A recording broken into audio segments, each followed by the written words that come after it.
안녕하세요. 유튜브 넘버원 축구 분석 전문 채널 골 때리는 TV 배팅맨입니다. 자, 축구 토토 승무패 34회 차의 경우 1등이 아니면 아무런 의미가 없을 정도의 적중 금액이 나오게 됐고, 제가 구매해서 공유드린 최종픽 역시 4등에 적중을 했지만, 차마 적중을 했다고 영상을 뭐 따로 올리거나 하기에는 민망한 수준이라 따로 올릴 수가 없었고, 저희 채널의 경우는 구독자분들의 적중 내역으로는 1등을 하시던지 몇 등을 하시던지 따로 영상을 올려서 어그로 끄는 짓은 안 하기 때문에 등수 적중하신 분들은 뭐 개인적으로 축하드린다는 말씀 간단하게 드리면서 이번 축구토토 승무패 35회차 시작을 해보도록 하겠습니다. 최종픽 말씀을 드려보기 전에 지금 K리그의 이적이 활발하게 진행 중이고, 이적을 한 선수가 출전을 할지 안 할지는 감독의 마음에 따라서 결정이 되기 때문에 딱히 그 부분에 대해서는 이번 회차에서는 크게 다루지 않을 거라는 점 미리 말씀을 드립니다. 꼭 영상을 올리고 나면 이번에 뭐 누구 영입했는데 그럼 뭐 누구 영입했는데 좋아지지 않을까요? 뭐 이런 말씀 하시는 분들이 계신데, 영입을 했어도 팀적으로 호흡을 맞추거나 전술에 대해서 좀 이해를 시켜야 되는 시간이 필요하기 때문에 당장 이 선수가 왔어도 투입을 할지 말지는 전적으로 감독에 달려 있다라는 부분 감안을 하시고 들어주시길 바라겠습니다. 그리고 지난 회차인 34회차에서 보셨듯이 1등 당첨을 되시는 분들은 진짜 전혀 생각지 못한 픽 한두 경기를 적중을 하면서 1등에 적중을 하기 때문에 항상 제가 공유 드리는 최종 픽을 그대로 구매한다는 생각보다는 배팅맨이 이렇게 선택을 했는데 어떤 경기들을 다르게 선택을 해볼까 생각을 하셔서 세네 경기는 항상 제 최종 픽과 다르게 픽을 하거나 추가를 해보시는 게 1등 적중에 가까운 방법이지 않나 말씀을 드리고 싶네요. 그리고 제가 선택한 최종 픽 모두 들어보시고 싶은 분들께서는 한 달에 4,990원, 굉장히 저렴한 금액으로 멤버십 가족 등급에 가입을 하시면 최종 픽 영상 중간에 광고 없이 14경기 최종 픽 쭉 영상을 보실 수가 있고, 골 때리는 TV 밴드에 가입을 하셔서 다른 분들이 구매하시는 프로토 픽에 대해서도 참고를 하실 수가 있다라는 점, 한 달에 한 번씩 밴드에서 프로토 최다 적중하신 분과 최고 배당 적중하신 분을 선정해서 각각 10만 원씩 상금을 드린다는 점, 이런 부분은 뭐 제가 아까 말씀을 드렸듯이 제가 구매해서 적중한 게 아니면 따로 유튜브로 홍보를 하지 않기 때문에 잘 모르실 수 있겠지만, 프로토 적중하시는 분들 굉장히 많다라는 점 말씀을 드리면서 저는 축구토토 승무패 35회차 제가 선택한 최종 픽 말씀을 드려보도록 하겠습니다.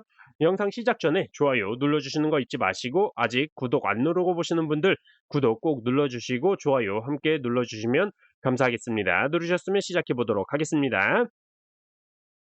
자, 1번 경기 가시화 대 니가타. 가시화가 J리그에서 현재 꼴찌를 기록 중이긴 하지만 원정팀인 니가타가 가시화 원정을 가서 승리를 한 적이 최근 맞대결에서 없었다라는 점이 중요하다라고 생각을 하고 있고, 이번 시즌 맞대결에서 니가타 홈에서 0대 0으로 무승부를 기록을 했었는데, 그때 당시에 가시화의 선발 명단 중에 주전 수비 자원인 타치타 유고 선수가 이번 경기에 출전을 하지 못하지만, 니가타의 경우는 주전 수비 자원인 마이클 제임스, 호리고메 유토, 그리고 팀의 에이스 공격 자원인 이토 요타로 선수가 이적으로 인해서 출전이 불가능하기 때문에 이번 경기는 홈팀인 가시화가 당연히 우세한 경기가 될 것이다라고 생각을 하고 있습니다. 또한 이번 시즌 기록들을 볼 때 가시화나 니가타나 거의 대등한 기록들을 보여주고 있지만, 니가타의 경우는 신트트라이던으로 이적하는 이토 요타로 선수의 기여도가 굉장히 높았었기 때문에 아무리 꼴찌인 가시화라고 하더라도 에이스 자원들이 빠져있는 니가타를 상대로 패배까지는 하지 않을 것이다 라고 생각을 하고 있습니다. 저는 이 경기 가시화의 승무 투픽으로 선택을 해보도록 하겠습니다. 자, 2번 경기 FC 도쿄 대 나고야. 자, 일단 FC 도쿄가 나고야에 비해 순위적으로 엄청나게 밀리는 부분이 있긴 하지만, 지난 나고야 홈에서 맞대결 경기 결과 무승부를 기록했을 때를 생각해 보면 이 경기가 과연 이렇게 나고야 쪽에 몰릴 수 있는 경기인가라는 의문이 들고 있습니다. 이번 시즌 홈에서 단 1패도 없는 나고야, 원정을 가서 FC 도쿄가 무승부를 기록을 했었고, 그때 당시에도 나고야는 에이스 자원인 캐스퍼 준커, 나가이 켄스케, 마테우스 같은 선발 자원들이 모두 출전을 했으나 후반 경기 종료 직전 모두 교체 아웃이 될 정도로 이렇다 할 좋은 모습을 보여주지 못했죠. 그리고 이번 시즌 경기 기록만 살펴보더라도 양 팀이 거의 대등한 기록들을 보여주고 있지만 FC 도쿄가 홈에서만큼은 확실히 살아나는 모습을 보여주고 있기 때문에 저는 이 경기 기본적인 경기력으로는 나고야가 우세하다라고 생각을 하지만 FC 도쿄 역시 홈에서 충분히 이변을 낼 수 있을 만한 경기다라고 생각을 하고 있습니다. 저는 그래서 이 경기 승무패로 지우개 찬스를 써보도록 하겠습니다. 자, 3번 경기 쇼난 대 사간도스. 자, 이 경기 사실 쇼난의 송범근과 사간도스의 박일규, 우리나라의 골키퍼들의 대결로 볼 수가 있겠다라고 말씀을 드리고 싶네요. 다만 이번 시즌 맞대결에서 쇼난이 사간도스 원정을 가서 1대5로 개 털어먹었다라는 사실은 어쩔 수 없을 것 같고, 쇼난이 이번 시즌 홈에서 5경기 동안 승리가 없는 상황이지만 이번 경기 이미 한번 승리를 했었고 1대5로 대승을 기록했었던 사간도스를 상대로 홈 경기를 치른다라는 점에서 이 경기만큼은 승리를 해야 되지 않을까 생각을 하고 있습니다. 딱히 쇼난이 사간도스를 상대로 지난 맞대결에서 해트트릭을 기록을 했었던 오하시 유키 선수가 건재하고 오노세 코스케, 마치노 슈터 같은 쇼난의 에이스 자원들이 버티고 있기 때문에 저는 이 경기 쇼난의 승무 투픽 중에서 사간도스가 이번 시즌 2연속 무승부가 없었는데 지난 경기에서 무승부를 기록했었기 때문에 무승부를 제외하고 쇼난의 단통 승으로 선택을 하려다가 그래도 사간도스가 쇼난이 못하는 대갈박 헤딩골을 그나마 좀 잘하기 때문에 제공권에 대한 한방과 쇼난이 이번 시즌 클린시트가 단 한 번도 없었다라는 점에서 무승부를 포기하지 못하겠다라고 생각이 들어서 쇼난의 승무 투픽으로 선택을 했습니다.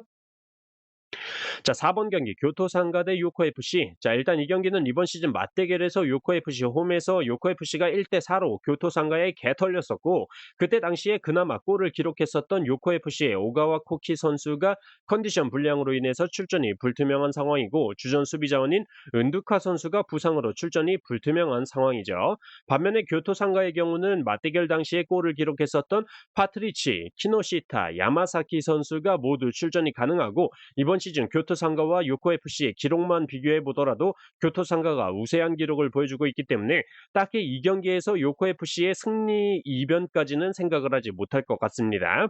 경기당 득점률이나 골 전환율, 찬스 메이킹적인 측면에서 교토상가가 요코FC를 압도하고 있기 때문에 이변이라면 무승부 정도를 예상하겠지만 패턴적으로 요코FC가 이번 시즌 2연속 무승부가 없었는데 지난 경기에서 무승부를 기록했었기 때문에 무승부를 제외하고 저는 교토상가의 단통 승으로 선택을 해보도록 하겠습니다. 자, 5번 경기 간바 오사카 대 가시마. 자, 일단 이 경기는 기본적으로 맞대결 전적부터 간바 오사카가 가시마에 굉장히 밀리고 있는 상황이죠. 간바 오사카 기준 1승 5무 4패를 기록 중이기 때문에 상성상 가시마가 우세하다라고 생각할 수 있고 이번 시즌 가시마의 홈에서 맞대결 당시에 4대0으로 간바 오사카가 개털렸었기 때문에 이 경기 간바 오사카의 승리는 선택하기 굉장히 힘들 거다라고 생각을 하고 있습니다. 기본적으로 이번 시즌 간바 오사카의 경우는 클린시트가 단 한 번밖에 없지만 가시마의 경우는 9번의 클린시트를 기록하고 있고 간바 오사카의 주전 공격 자원인 이삼 제발리 선수가 경고 누적으로 인해서 출전이 불가능하기 때문에 간바 오사카가 과연 가시마를 상대로 득점을 할 수 있을까라는 생각이 많이 들고 있네요.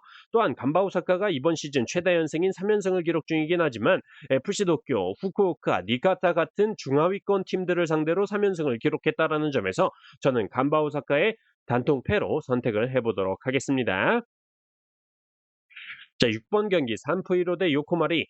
자, 이 경기의 경우는 이번 시즌 맞대결 당시에 1대1 무승부를 기록했지만 그때 당시에 산프이로의 공격 자원인 카와무라, 미츠타마 코토, 소테리오우 선수가 출전을 했었지만 이번 경기에는 부상으로 인해서 출전이 불투명한 상황이라는 점과 그때 당시 요코마리의 나카토 카치야 선수가 후반 77분에 퇴장을 당했었음에도 1대1 무승부로 마무리를 지을 수 있었다라는 점에서 저는 이 경기 이번 시즌 4연승을 기록하면서 상승세를 타고 있는 요코마리의 승리가 맞지 않나 생각을 하고 있습니다. 산프이로가 홈에서 3경기 연승을 기록하고 있지만 요코마리 상대로는 분명히 홈 3연승은 깨질 것 같기 때문에 무승부를 받쳐서 가느냐 마느냐 고민을 해봤는데 일단은 무승부를 받쳐야 좀 마음에 안정이 올 것 같아서 산프이로의 무앞에 투픽으로 선택을 했습니다. 자, 7번 경기 광주 대 전북현대. 자, 우선 광주는 공격 자원인 산드로 선수가 국제운전 면허증도 없는데 무슨 개깡으로 렌터카를 운전하다가 앞차를 들이받아 버리면서 60일 동안 활동 정지 징계를 받았기 때문에 경기에 출전을 하지 못하는 상황이고, 그래서 그런지 이번에 조지아 국가대표 출신인 스트라이커 베카 미켈 타제 선수를 영입을 했는데, 전북과의 경기에는 아마 출전을 하지 못할 것으로 예상이 되고 있기 때문에 일단 기존에 출전하던 자원들이 출전을 할 것이다라고 말씀을 드리고 싶고, 지난 대전과의 경기에서 골을 기록하면서 24세 이하 대표팀에 차출됐던 정우현 선수가 소림축구 중국과의 경기에서 풀타임 출전하면서 어시스트까지 기록을 하면서 폼이 많이 올라왔다라는 걸 증명을 했고, 광주에서 최다 골을 기록 중인 아스아니 선수도 알바니아 대표팀으로 차출돼서 득점을 기록하고 돌아왔다라는 점에서 아무리 상대가 전북이고 상대 전적이 압도적으로 밀린다고 하지만 광주 홈발 플러스 최근 기세를 무시하지 못할 거다라고 생각을 합니다. 그렇게 생각하는 이유로 왼쪽 측면 수비수인 김진수 선수가 엘살바도르와의 국가대표 경기에서 안아골절 부상을 당하면서 출전을 하지 못한다라는 점과, 센터백 홍정우 선수, 우측 수비수 김문환 선수도 출전이 불투명하다라는 점은 분명히 전북 수비 쪽에 균열이 생길 것이다라고 생각을 하고 있습니다. 물론 페트레스쿠 감독의 데뷔전으로 감독 교체빨과 전북현대 응원단이 새로운 감독의 첫 경기를 보기 위해 광주 원정석 티켓 매진을 시켰기 때문에 원정이지만 전북 응원단의 응원빨도 있고, 전북 수비가 불안하더라도 관제탑 댄스 마스터이자 스피드레이서 문선민과 대갈박 한 방에 있는 조규성과 구스타보, 그리고 아마노준과 송민규 같은 발끝이 좋은 자원들이 있기 때문에 저는 이 경기가 공격 대 공격의 경기가 되지 않을까 생각을 하고 있습니다. 골대포 계산 결과도 무승부 확률이 제일 낮았고, 광주가 이번 시즌 홈에서 역배당을 받았을 때 모두 승리를 했었다라는 점과, 이번 시즌 2연속 무승부가 없는데 지난 대전과의 경기에서 무승부를 기록했었기 때문에 저는 이 경기 광주의 승과 패 투픽으로 선택을 해보도록 하겠습니다. 자, 9번 경기 울산 현대 대 대구 FC. 자, 일단 이 경기는 최근에 울산에 이슈가 많기 때문에 대구 쪽을 은근히 많이 선택을 하실 거라고 생각을 하는데, 기본적으로 울산이 이번 시즌 홈에서 정배당을 받았을 때 패배를 한 적이 없고, 여러분들이 걱정하시는 주전 미들 자원인 박용우 선수가 인종차별 발언으로 인해서 징계를 받으면서 이번 경기에서 출전을 하지 못하고, 이규성 선수와 이명재 선수도 마찬가지죠. 또한 김영권 선수가 햄스트링 부상으로 출전을 하지 못하고, 에이스 공격 자원인 엄원상 선수가 짱깨 새끼들의 소림축구에 부상을 당하면서 출전을 하지 못하게 됐기 때문에 대구로서는 이럴 때 아니면 언제 이겨보나 생각이 들 수 있지만, 아무리 그렇다 한들 울산의 스쿼드가 너무나도 좋습니다.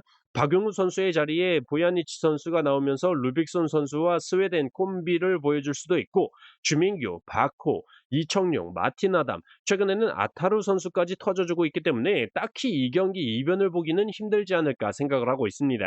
세징야와 에드가 선수의 컨디션이 발딱 서서 미쳐 날뛰지 않는 이상 울산 원정에서 이변을 내기란 어렵다라고 생각이 들어서 저는 울산의 단통승으로 선택을 했습니다.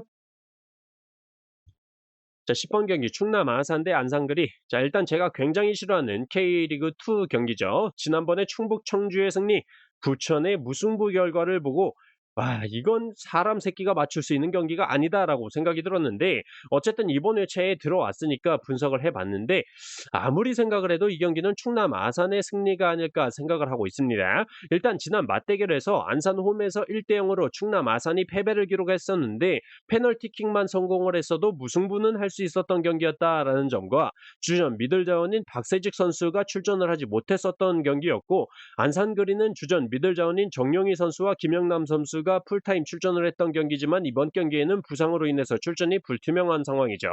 그리고 선수 선발 비리 혐의로 인해서 임종원 감독이 경질이 됐기 때문에 감독도 없이 안산그리는 경기를 해야 된다라는 점, 지금까지 믿고 따라가던 감독이 태국 감독으로 재직하던 시절에 에이전트로부터 수천만 원을 받으면서 선수 2명을 선발해준 혐의가 있다라는 점에서 선수들의 좀 사기 저하가 분명히 있을 것이다라고 생각을 하고 있습니다. 저는 그래서 딱히 이 경기가 지난 32회차처럼 K리그2 경기에서 말도 안 되는 개 이변이 나오기는 힘들다라는 생각을 하고 있어요. 토사장도 분명히 지난 32회차에서 재미를 봤기 때문에 이번 회차에 K리그2 경기를 집어쳐 넣으면서 또 이변을 생각하고 투폴이나 지우개 찬스를 쓰거나 하면서 돈을 많이 쓰게 할 개수작인 것 같지만, 저는 이 경기는 최대 승무 투피가이면 패스할 수 있을 거라 생각이 들지만 이미 한번 당해봤기 때문에 투포를 쓰느니 그냥 단폴로 선택을 하는 게 정신 건강에 이롭지 않을까 생각을 해서 저는 충남 아산의 단통승으로 선택을 했습니다. 투폴 선택하실 분들은 일단 안산이 이번 시즌 최다 연패 중이라는 점에서 무승부 정도로 이변을 선택하는 게 합리적이지 않나 말씀을 드리고 싶네요. 자, 이렇게 축구토토 승무패 35회차 대상 경기들에 대해서 제가 선택한 최종 픽 말씀을 드려봤습니다. 잘 참고하셔서 축구토토 승무패 35회차 골 때리는 TV 가족분들의 적중을 기원하겠습니다. 이상입니다.